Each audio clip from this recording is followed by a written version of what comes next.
After helping Facebook, Mint.com, and AppSumo reach millions of people a month, I've learned a few things about marketing. And recently, I've tripled the audience of this YouTube channel. So in this video, I'm going to share with you the best marketing strategies that you should be using to grow your business this year. And stick to the end where I reveal 2 platforms that you probably might be using that I think you shouldn't, and they're overhyped. Let's dive in. Let's start off with 5 marketing strategies that are pretty much free that can generate thousands of customers for your business this year. Numero uno.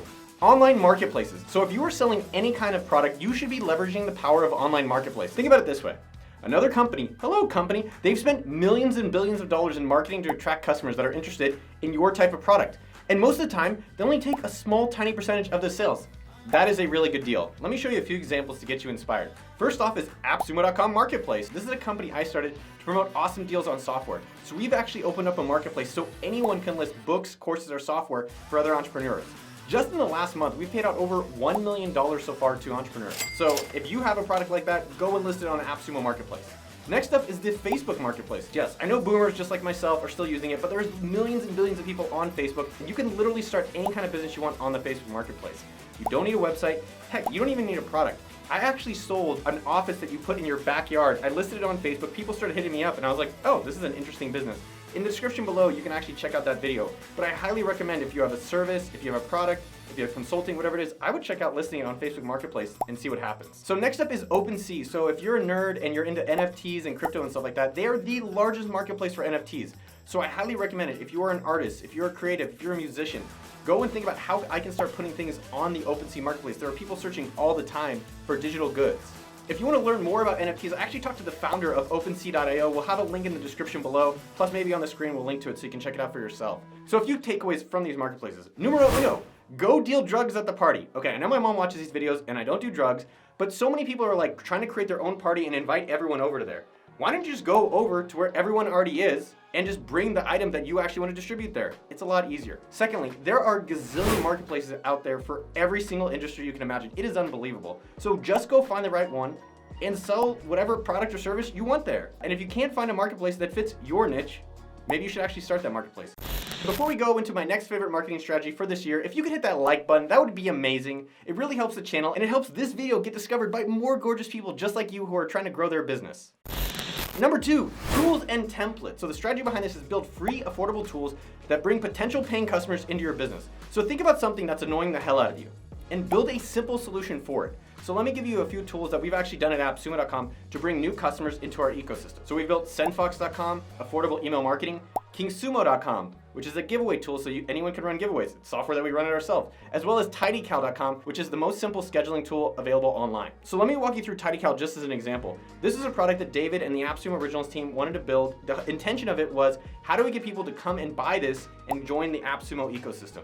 So we spent less than 30 days building it, and so far it's driven almost 500 new customers into AppSumo. Think about this for yourself. What is it that you can give away for free or low cost that people will then find you and say, hey, I want to learn more about these people?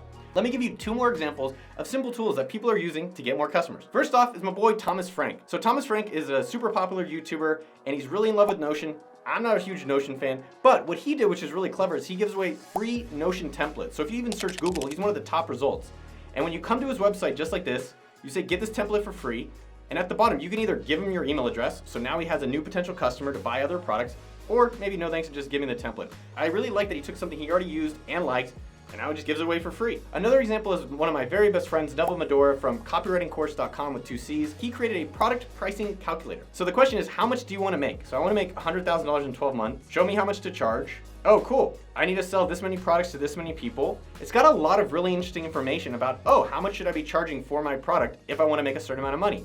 And guess what? If you want to have your own calculator, you can download it for free by submitting your email address. So the main takeaway from this strategy is think about what you can build as a tool or a template for very low cost that you can give away even for free to bring customers into your ecosystem. So it could be Excel templates, it could be calculators just like Neville's, it could be Google spreadsheets. The idea here is that it's lightweight and accessible for potential customers, so they can be long-term great customers for you. Make sure you're subscribed to this channel so you don't miss my insane giveaways. We have given away a diamond company, 3 iPads, a MacBook Pro, my Tesla stock, Bitcoin, NBA Top Shots, Mooncat NFT. You get the point. Subscribe, hit the notification bell so you don't miss out. Next up on one of my most exciting marketing strategies for this year is weekly newsletters. Yes, I love this one last year and the year before and the year before, all the way back to 2010. I still love newsletters to this day. It's one of the most underutilized marketing activities by every company out there. This is the best way to stay top of mind with your audience, and it is priceless. Yes, MasterCard was right.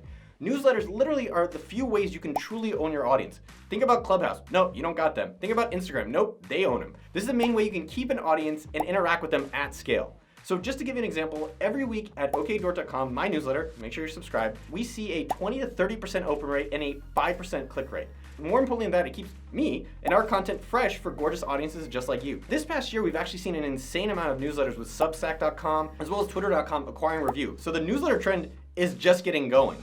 But it's not so much about the size of your email list, but the only thing that matters is actually your active audience. So a lot of people don't talk about this because they don't know what they're doing, but this is the people that have opened and clicked your audience within the last 6 months. So I don't care if you have 100,000 subscribers, I care about how many people are actually engaged with your newsletters. So in sendfox.com, it is free, it's a tool that we've built, I recommend it to you. That is the primary metric we track and recommend. So you can check out sendfox.com to start your own newsletter. And if you do not have a newsletter and you're not sending at least an email every week, this is the number one thing you can be doing for yourself right now. Commit to sending one email a week. I recommend doing it for the law of 100. So every week for the next 2 years. Yes, this is how you grow a successful business. The Hustle and Morning Brew both sold for 8 figures to other companies. That is crazy based on their newsletters alone. For you, go start a newsletter today. Numero cuatro, next up is the online events. So the number one way I have built my network was through creating events. So this has literally helped me get customers, partners, and met cool ass people. So when I was just coming out of Intel, I didn't have any network, I didn't know anyone. So I started CommunityNext.com back in the day, and this is how I know Max Levchin of PayPal, James Hong Hodderknot, and even Eric from Chess.com, who's the founder. We met through these conferences. So in today's environment, a lot of us aren't traveling just yet. And so South by Southwest, as an example, used to only have people come to Austin, Texas, and participate in the conference. Now, going online, so many more people can actually access the event. So let me give you some recommendations about what you can be doing today to use online events to actually grow your business. First off, you can go to LinkedIn or Facebook where you already have a network and invite your network to an event that you create there. It's a really simple way to do that. Next up, you can partner with other YouTubers. So say you're a YouTuber or content creator. Go use eventbrite.com, create an event, and then you can share the registrations afterwards. I've seen a lot of success with Shopify apps actually using events and cross-promoting to grow each other's audiences. Lastly, before we get into even more juicy stuff, is YouTube. So I know it is meta that you are watching a video on YouTube where I'm telling you YouTube marketing is the thing.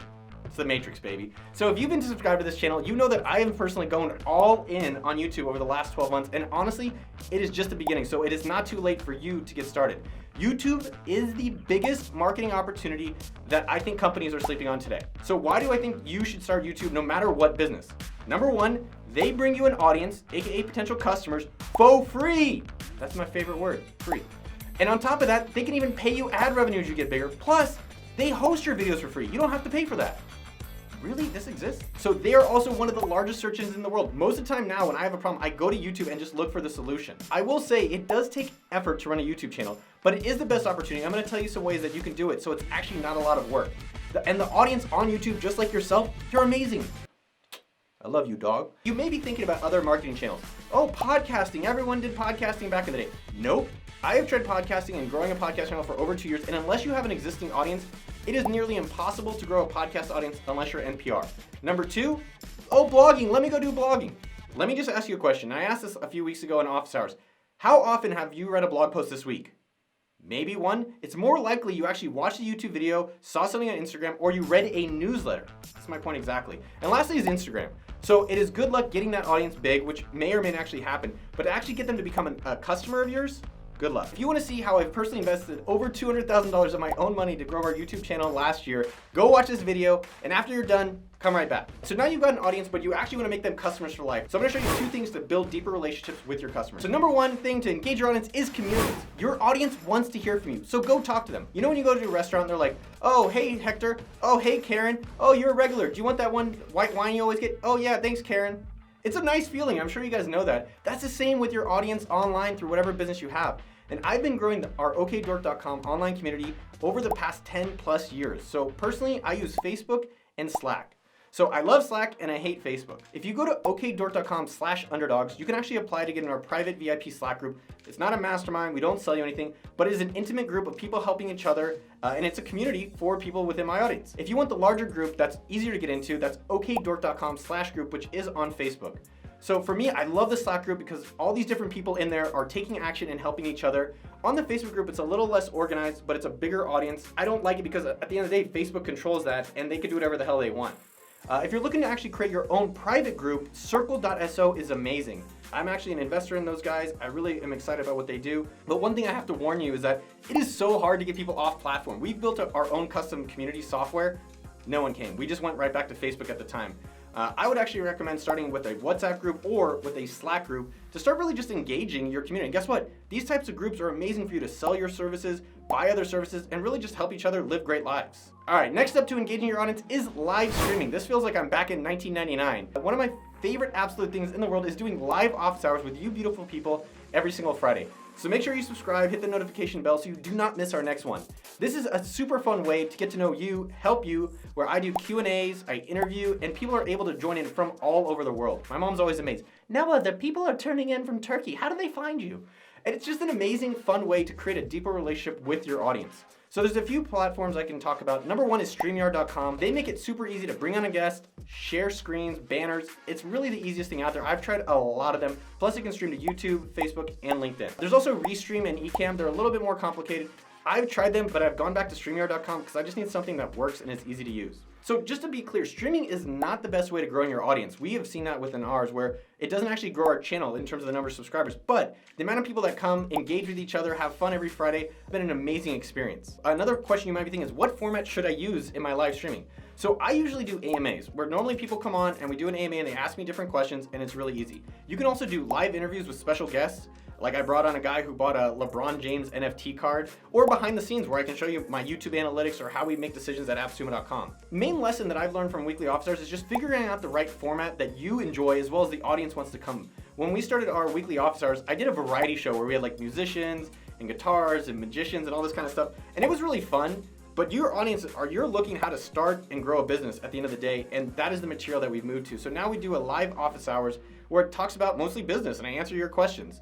So the key takeaway about live streaming is commit to starting it this week and have fun with it. I love your comments and I love responding to them. So let me know two things. Number one, which of these marketing strategies have you tried and gotten results from? And number two, which marketing strategy should I be trying out in the upcoming years and other people should be aware of? The most overrated marketing strategies that a lot of people are doing this year that I'm actually not spending any time and I want to discourage you. Number one is Twitter Spaces and Clubhouse and the audio chat rooms.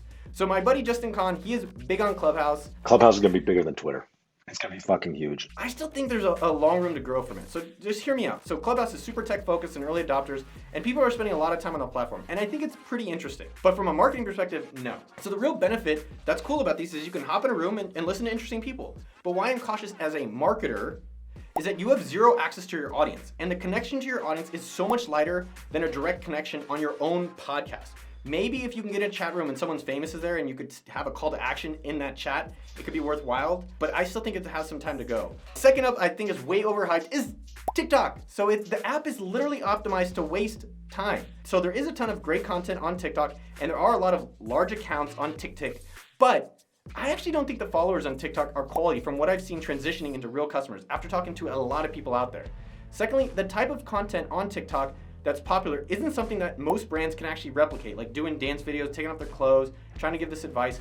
I've seen it work, but transitioning that audience into a newsletter or into YouTube or actually buy things, I haven't heard many success stories. So the key takeaway around TikTok and these overhyped areas is know where your customers are, maybe it's on these places, make sure it's the right quality of customers, and ultimately, I would recommend focusing on just one channel like YouTube, your email list, podcast, or maybe even old school blogging to build up a quality audience of potential customers. If you want more marketing strategies just like this video, you're gonna love these two videos. Right up here is the exact things we did, spending over $200,000 to grow this channel last year, and below is how we launched a $30,000 product in 20 days. And don't forget to like this video and subscribe to the channel if you wanna tell that algorithm you wanna get more videos from Uncle Noah. I'll see you out there, and I love you. Pew, pew.